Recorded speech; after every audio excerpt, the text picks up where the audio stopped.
कैसे हैं आप सभी लोग? स्वागत है आपका हमारे चैनल पे वोल्टीज में। सबसे पहले मैं बताता हूँ कि हमारा जो चैनल है उसका मकसद ये है कि we are the India's first information provider in the power conditioning industry. मैं आज आपके लिए एक ऐसी गाइड लेकर आया हूँ, एक ऐसी नॉलेज लेकर आया हूँ जिससे कभी भी आपका नुकसान नहीं होगा और आपके बहुत सी चीजों में आपकी बचत होगी। मेरा नाम है अफजल और आज मैं आपके कुछ ऐसे सवालों का जवाब लेकर आया हूँ जिससे अक्सर लोग परेशान रहते हैं और कंफ्यूज रहते हैं और जिनसे उनका बहुत भारी नुकसान भी हो जाता है। सबसे बड़ा क्वेश्चन आज के टाइम पे ये है, in power conditioning industry how do you select the right power conditioning equipment for your facility. ये आजकल लोगों में इतना अहम सवाल है क्योंकि आजकल आप सभी लोग बिना कोई नॉलेज के कुछ भी ले लेते हैं जिससे आपका बहुत नुकसान हो जाता है। तो आज मैं आपके लिए एक ऐसी अल्टीमेट गाइड लाया हूं, एक ऐसी गाइडेंस लाया हूं आपके लिए कि कभी भी आपके साथ गलत नहीं होगा और हमेशा आप अपने फैसिलिटी के हिसाब से, अपनी रिक्वायरमेंट के हिसाब से एक सही इक्विपमेंट लेंगे। ये आप नॉलेज जो मैं आगे वीडियो में बताने वाला हूं, ये नॉलेज आप ध्यान में रख के कोई भी चीज ले लिएगा, कभी आप मात नहीं खाएंगे। अब मैं बताता हूं कि ये चीज मैटर क्यों करती है। क्योंकि सिर्फ स्टेबलाइजर या ट्रांसफार्मर लेना आपका प्रॉब्लम का सॉल्यूशन नहीं है। सही स्टेबलाइजर और ट्रांसफार्मर लेना वही आपका सॉल्यूशन है। क्योंकि कहीं भी आपने गलत चॉइस करके गलत प्रोडक्ट लेके आपने अगर उसको लगवा लिया तो उससे आपका बहुत भारी नुकसान हो सकता है, आपके इक्विपमेंट डैमेज हो सकते हैं, आपके बहुत पैसे खर्चा हो सकते हैं। तो ये सबसे ज्यादा जरूरी है कि आप कोई भी इक्विपमेंट खरीदें, कोई भी स्टेबलाइजर खरीद रहे हैं अपनी किसी भी मशीनरी के लिए, इंडस्ट्री के लिए, तो सबसे पहले कि आपने सही इक्विपमेंट लिया है या नहीं, और जो आपको मटेरियल दे रहा है क्या वो चीज सही है या नहीं। सबसे ज्यादा जरूरी यही है आज के टाइम पे।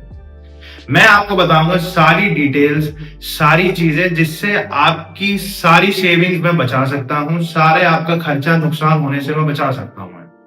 तो सबसे पहला सवाल ये आता है कि आप अपना लोड खुद का कैसे कैलकुलेट करें।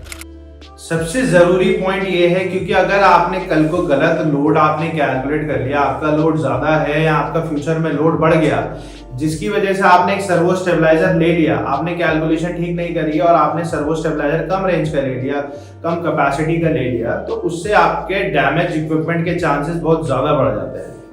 तो सबसे पहले मैं आपको बताता हूं कि पहले आप अपनी पूरी फैसिलिटी का, फैक्ट्री का, कहीं का भी आप एक पूरा लोड कैलकुलेट करें, इकट्ठा करें सारा, कि कितने आपके एसी चल रहे हैं, कितने आपका मशीनरी का लोड है, कितने वॉट की लाइटें हैं, फैन है, कुछ भी है, सारी चीज आप एक साथ करिए। उसमें आप कम से कम 20 से 25% का बफर रखिए उसमें थोड़ा, कि फ्यूचर में शायद आपका कल का लोड बढ़े। अगर ना बढ़े तो उसमें आप देख सकते हैं 10-15% जितना भी हो, और उसमें कम से कम 20% का मार्जिन सर्वो स्टेबलाइजर के लिए जोड़िए, क्योंकि सर्वो स्टेबलाइजर सिर्फ 80% कैपेसिटी पे काम करता है, 20% का मार्जिन उसे चाहिए ही होता है।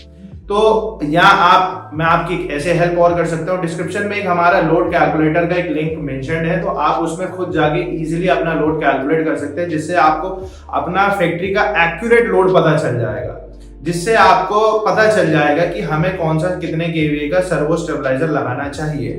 दूसरा आता है वोल्टेज फ्लक्चुएशन।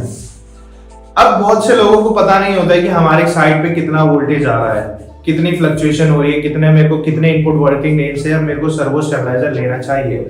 तो आप ऐसे कर सकते हैं कि आप एक लोकल इलेक्ट्रीशियन बुला लें, वो आपका वोल्टेज चेक कर लें, या एक मल्टीमीटर का एक डिवाइस आता है जो आप अपना आपकी जो मेन लाइट है, मेन केबल है, उसमें आप लगा के आप अपना इनपुट वोल्टेज चेक कर सकते हैं कि कितना इनपुट इस टाइम मेरे यहाँ पे साइड पे आ रहा है। तो उसके अकॉर्डिंग आप एक सर्वो स्टेबलाइजर ले सकते हैं, और वो वर्किंग रेंज सही होना सर्वो स्टेबलाइजर का बहुत ज्यादा जरूरी है, क्योंकि उसके अकॉर्डिंग ही सर्वो स्टेबलाइजर काम करता है। अब आप मान के चलिए आपके यहाँ पे 140 वोल्टेज आ रहे हैं मैम, अब और आपने ले लिया सर्वो स्टेबलाइजर 160 वोल्ट से, तो 20 वोल्टेज का जो है फर्क है, इससे आपका आउटपुट में अच्छा खासा फर्क आ सकता है। आपका आउटपुट लो आ जाएगा अगर कल को 140 वोल्ट आए, क्योंकि वो आपको फिर स्टैंडर्ड आउटपुट नहीं देगा, क्योंकि स्टैंडर्ड आउटपुट 160 वोल्ट के अकॉर्डिंग के हिसाब से है।